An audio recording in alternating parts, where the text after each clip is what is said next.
about 10 or 15 years ago, I was down at a convention, a sales conference down in Key West, Florida. You guys familiar with that part of the country at all, right? Real laid back, right? Real laid back.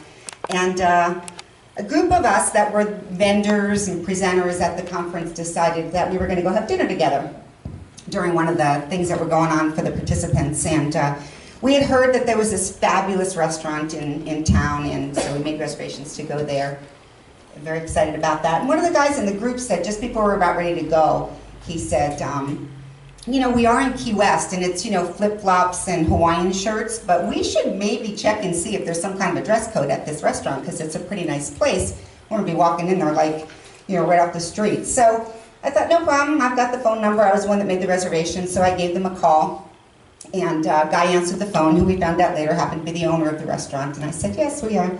Have a group of 8 of us that are coming for dinner tonight, and we were just curious if you have any kind of a dress code that we should adhere to when we come, you know. And he says, answered my question with a question as he said, do you have a form of payment? And I said, well, we have a credit card. He said, you can wear whatever you want. Okay, now here's the interesting part of that story. When I hung up the phone, I was still giggling at what had happened and shared with my conference buddies the conversation, and I said, oh my gosh, this guy really knows his business. I mean, he really has identified the target market audience that he's looking for, and he really is marketing himself in a way that he's doing a good job of selling himself. You know, there are restaurants out there that do require guys to wear jackets and ties and certainly no open-toe shoes and whatnot, but he has decided he'd rather have more people that can wear whatever they want, and I said, that's so awesome that he really understands that part of his business.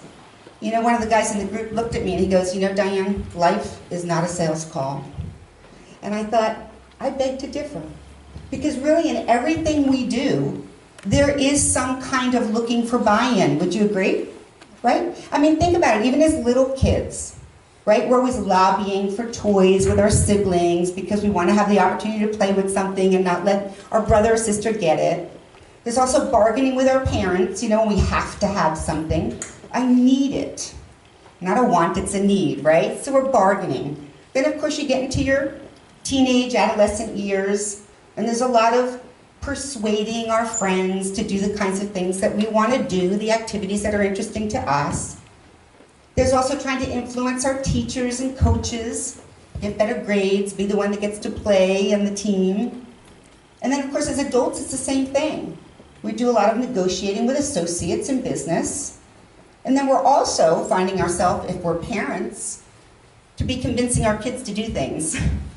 So all of those examples throughout the course of our life are certainly similar to what has to happen in a sales process when you are looking for someone to buy in, whether it's a product or a service that you have for sale, or if it's just an idea or concept.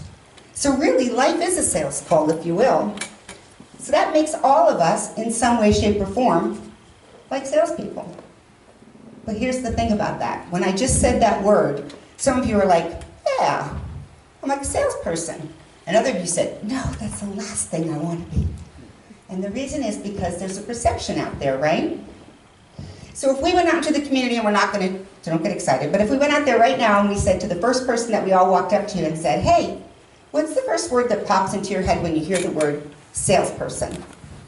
We would hear things like dishonest, fast-talking, self-centered. They're not really positive words, right? But if we did that same exercise and asked people, what's the first word that pops into your head when you hear the word consultant? They might say things like interested, caring, knowledgeable. And it's like, wow, here's the big question. What's the difference? And the difference is really nothing more than perception. It's how do people perceive us when we approach them, be it in a professional sales process or be it in anything in life. How are we perceived when we approach someone? So that's why I say life is like a sales call. And while we're not going to get into the minutiae of all the techniques of how to be more successful in a sales process, there are some concepts that I share with sales executives all over the country that help them to make sure that the perception that people have of them are a positive one and not a negative one. And those concepts work both in a selling situation as well as in your interactions with people that you deal with in your life. Okay? So the first one, here what I'm going to do for you is I'm going to talk to you in a language that I think you guys will understand. How about text language? So the first one is F-I-A-L-O. Now that is not in the text abbreviation websites that I went to, okay? Because I made it up. So you may write back and say to me, what? And then I say to you, well, that means first impressions are lasting ones. First impressions are lasting ones. And it doesn't matter if it's verbal or nonverbal. It makes me think about a story when my older son was in middle school and playing baseball. He was extremely competitive, still is to this day. And I remember he used to slide for every base, whether he needed to or not. And he would slide in the outfield to catch the ball as it came his way.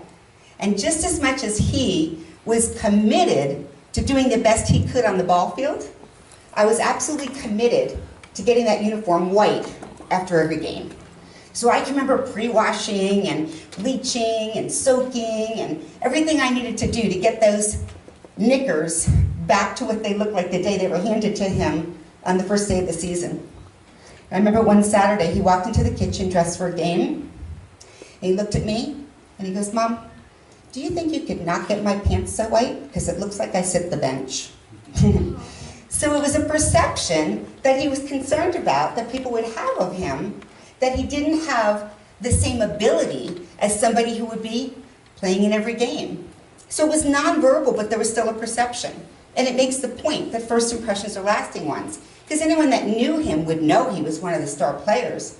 But if they didn't know him, the first impression could be, oh, he must be one of the backup guys. So the point is that first impressions are lasting ones, whether or not they're verbal or nonverbal. Then, of course, it brings us to this language that we all speak today. In fact, the way that I've even designed the presentation for you, in this electronic communication. So whether it's texting or emailing, or if you're posting on any of your favorite social media sites, there's words that are left up to the interpretation of the reader. You with me? So we have to be even careful with the way that we are perceived when it's nonverbal, but still written in words. And let me give you this example. So here's Mother's Day. A cousin of mine, a male cousin of mine, we're close, but I'm not going to say we talk that frequently.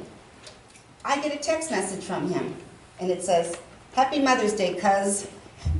I'm like, wow, that was nice. Pretty thoughtful of him.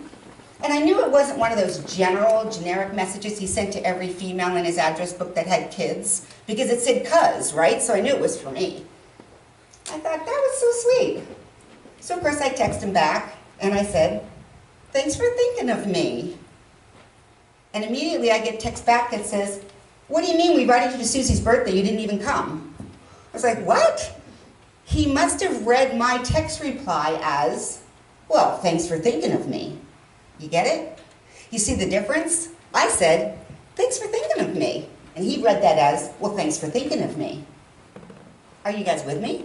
It makes a big difference. His first impression of my response was not what I really intended. Of course, fortunately, our phones still work to speak live.